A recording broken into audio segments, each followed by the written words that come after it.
Bismillahirrahmanirrahim. Assalamualaikum warahmatullahi wabarakatuh. Perkenalkan, nama saya Husnul Khotimah dengan NIM 2314070280. Prodi PGMI kelas G. Di sini saya ingin sedikit menjabarkan beberapa materi dari kelompok 6 dengan judul Sejarah dan Kebudayaan Hindu-Buddha di Indonesia. Pada poin A, yaitu sejarah dan kebudayaan Hindu-Buddha di Indonesia. Ada 5 teori yang cukup terkenal dan juga menjelaskan bagaimana masuknya Hindu-Buddha ke Indonesia. Yang pertama, teori Ksatria. Teori Ksatria merupakan teori yang dikemukakan oleh Mukherjee dan juga N.J. Mons. Teori ini menyatakan bahwa masuknya agama Hindu-Buddha ke Indonesia dikarenakan kaum militer dan juga kaum bangsawan yang pada saat itu mempunyai kekuasaan di wilayah India datang ke Nusantara, lalu menyebarluaskan agama Hindu-Buddha di Nusantara. Selanjutnya ada teori Waisya. Teori Waisya dikemukakan oleh N.J. Krom.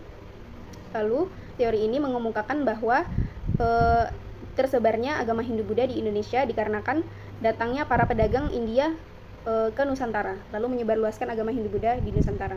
Selanjutnya ada teori Brahmana.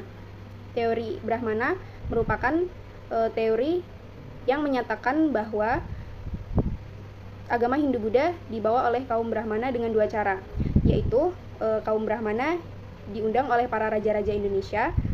Lalu yang kedua, para Brahmana datang ke Indonesia bersama para pedagang lalu menyebarluaskan agama Hindu-Buddha di Nusantara. Selanjutnya ada teori arus balik.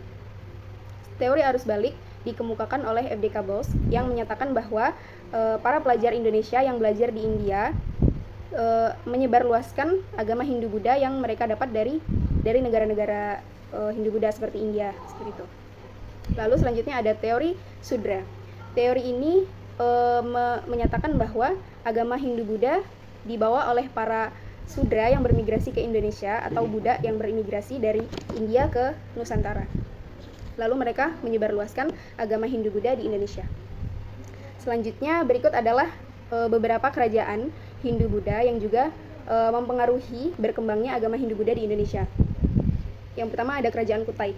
Kerajaan Kutai merupakan kerajaan yang berdiri pada abad ke-5, yang berdiri di Kalimantan Timur, tepatnya di samping Sungai Mahakam. Salah satu bukti berdirinya Kerajaan Kutai yaitu ditemukannya prasasti yang ditemukan pada abad ke-5. Selanjutnya ada Kerajaan Sriwijaya. Kerajaan Sriwijaya merupakan kerajaan terluas dan tertua di Pulau Sumatera.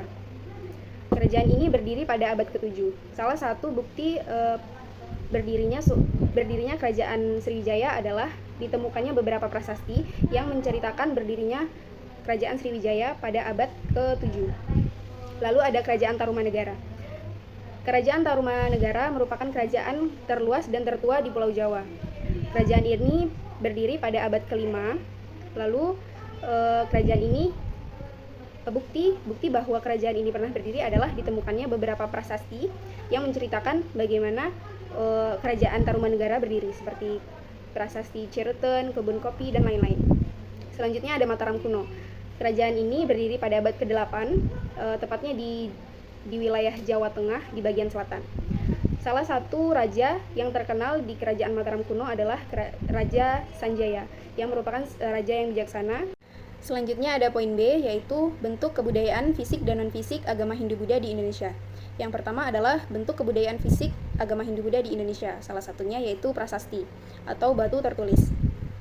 Menurut Kementerian Pendidikan dan Kebudayaan Indonesia, setiap kerajaan agama Hindu-Buddha yang berdiri di Indonesia ditemukan keberadaannya melalui prasasti. Salah satu contoh prasasti adalah prasasti Canggal, prasasti Cirebon, kebun kopi, dan lain-lain. Yang kedua ada candi. Candi adalah bangunan kuno yang terbuat dari batu. Fungsi candi di agama Hindu adalah untuk menyimpan jenazah para raja. Lalu fungsi candi di agama Buddha adalah untuk tempat beribadah. Selanjutnya ada arca. Arca merupakan patung. Biasanya arca berbentuk seperti dewa-dewa. Selanjutnya ada kitab. Kitab memuat riwayat kerajaan yang menjadi sumber sejarah yang kita ketahui pada saat ini. Lalu selanjutnya ada bentuk kebudayaan non-fisik agama Hindu-Buddha di Indonesia. Yang pertama adalah tata cara ibadah. Lalu yang kedua ada upacara keagamaan seperti ngaben dan lain-lain. Selanjutnya ada ajaran Hindu-Buddha Indonesia. ajaran Hindu-Buddha yang berkembang di Indonesia. Pada poin C, yaitu pengaruh Hindu-Buddha terhadap kebudayaan di Indonesia. Yang pertama yaitu seni bangunan. Pengaruh Hindu-Buddha secara fisik tampak jelas pada bangunan candi. Nah, yang kedua ada kesusastraan. Dalam perkembangannya, budaya tulisan melahirkan sastra tulis seperti kitab dan pujangga. Contohnya seperti Empu Kanwa, Empu Tantular, Empu Darmaja, dan lain-lain. Lalu ada bahasa dan tulisan. Budaya Hindu-Buddha mengantarkan masyarakat Indonesia kepada budaya tulis yang menggunakan bahasa Sanskerta dengan menggunakan huruf Pallawa atau tulisan-tulisan yang biasanya digunakan oleh bangsa India di bagian selatan. Selanjutnya ada kepercayaan. Setelah datangnya agama Hindu-Buddha di Indonesia, masyarakat Indonesia biasanya menganut kepercayaan animisme dan dinamisme. Lalu selanjutnya ada sistem pemerintahan. Sebelum datangnya agama Hindu-Buddha ke Indonesia, kerajaan-kerajaan yang telah berdiri atau masyarakat Indonesia sendiri biasanya menggunakan sistem pemerintahan berupa kesukuan, seperti kesukuan atau kerakyatan. Lalu setelah datangnya agama Hindu-Buddha, berubah menjadi sistem monarki dan juga hierarki atau keturunan. Baiklah, mungkin ini saja penjelasan dari sejarah dan kebudayaan Hindu-Buddha di Indonesia. Saya pamit undur diri. Wassalamualaikum warahmatullahi wabarakatuh.